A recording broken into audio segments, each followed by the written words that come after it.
Hasta ahora no me he referido a la situación nacional. Su importancia es indiscutible.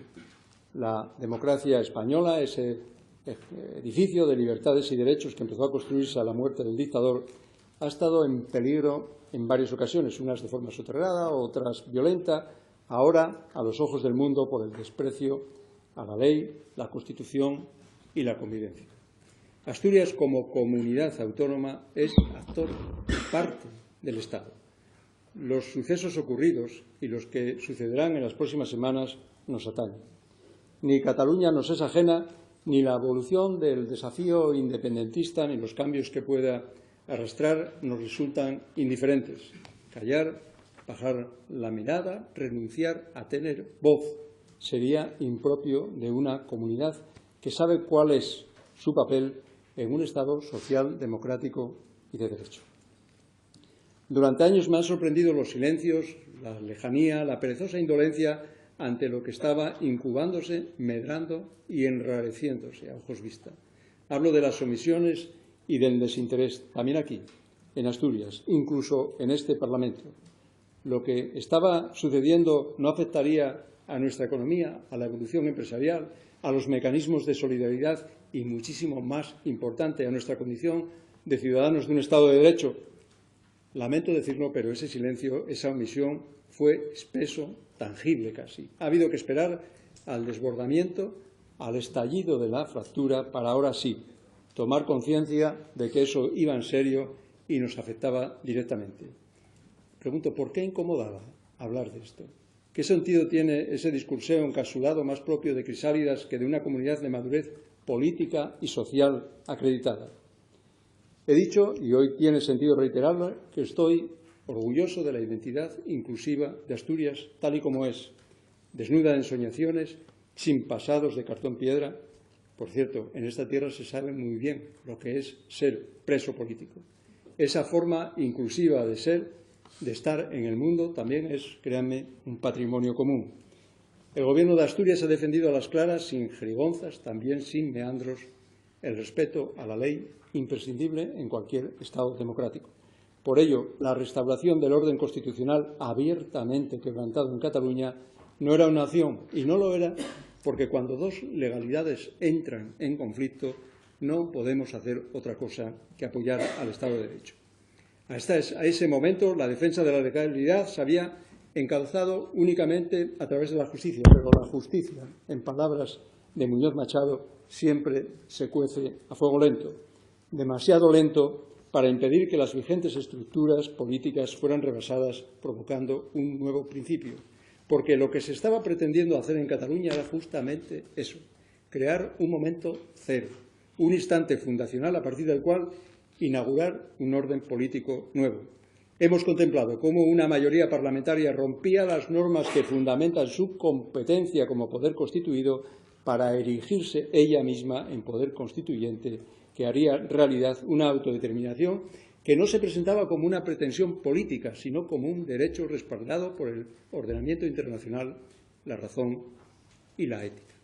Si a un desafío así, en un asunto sistémico para España y para Europa, no se hubiera respondido con toda la fuerza del Estado de Derecho, estaríamos enviando el mensaje de que cualquiera puede beneficiarse por saltarse la ley. Dije que no podemos renunciar a la voz que nos corresponde, porque lo que sucederá a partir de ahora, las promesas y alternativas que se van a conjugar para procurar una solución, también nos incumben. Se acerca una campaña electoral cargada de promesas y la alerta es obligada.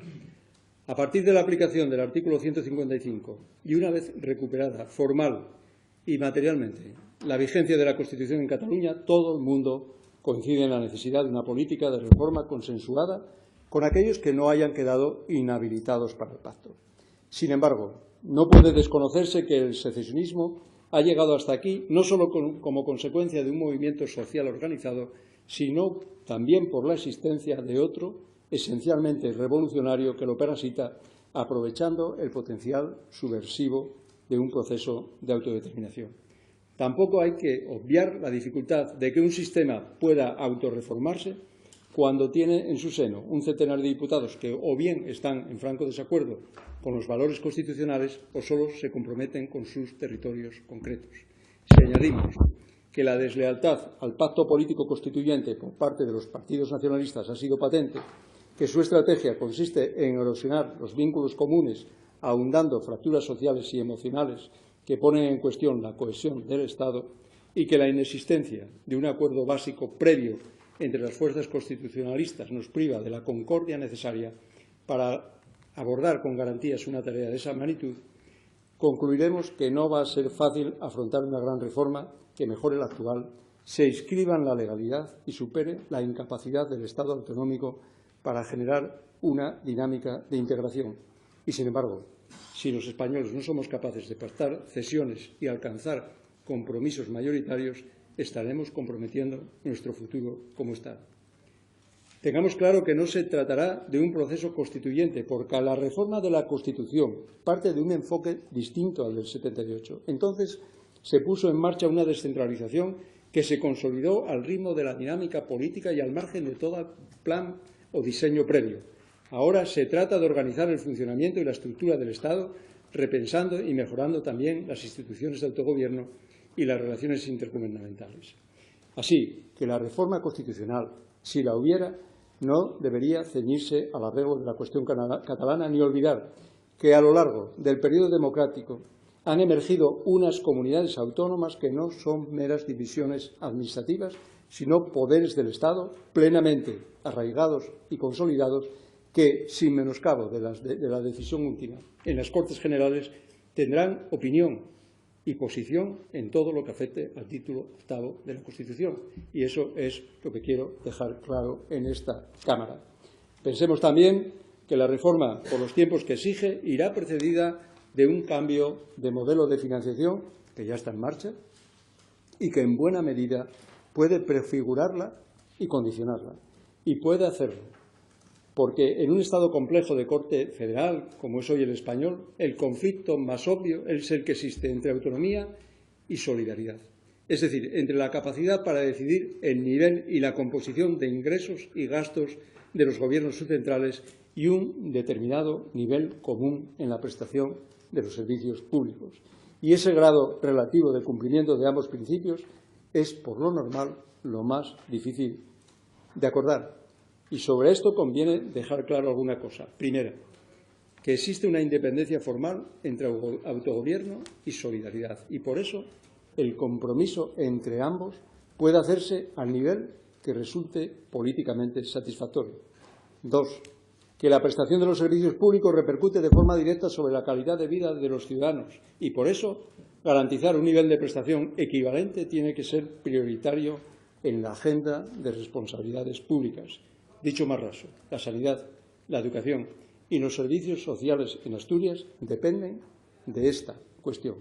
Y tres, si las diferencias culturales, institucionales o de renta y riqueza se traducen en diferentes derechos económicos o sociales, se estaría afectando al corazón mismo del sistema democrático.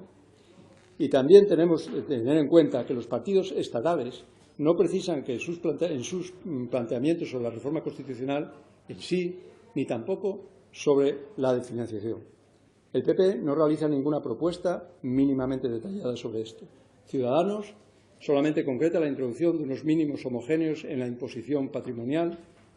Podemos, por su parte, ofrece como solución el derecho a decidir de las naciones que lo hayan planteado con especial intensidad, añadiendo que pretende seducir a sus votantes para que se queden, pero sin aclarar por dónde va la seducción.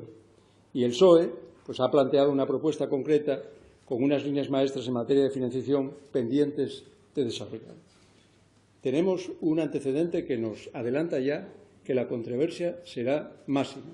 El debate de expertos que se ha producido en la Comisión para la Reforma del Sistema de Financiación revela las dificultades objetivas para llevar a un acuerdo con posiciones distintas desde el punto de vista académico, aunque las mayores diferencias más difíciles y las más preocupantes son de naturaleza ideológica y política.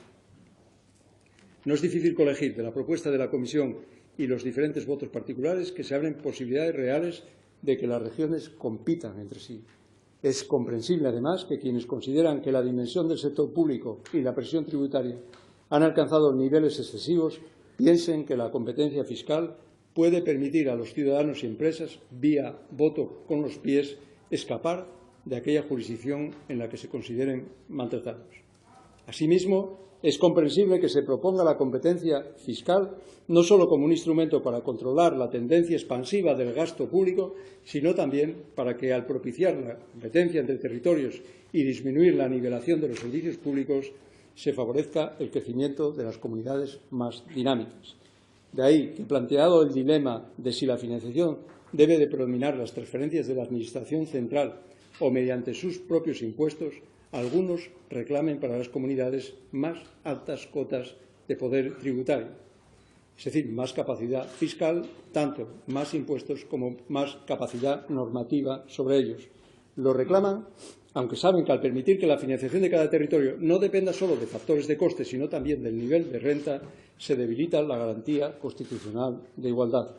Por eso, y más aún, en un país tan desequilibrado como España en términos de renta y riqueza, cada fuerza política retrata a través del sistema de financiación el valor que otorga a la igualdad y a la solidaridad.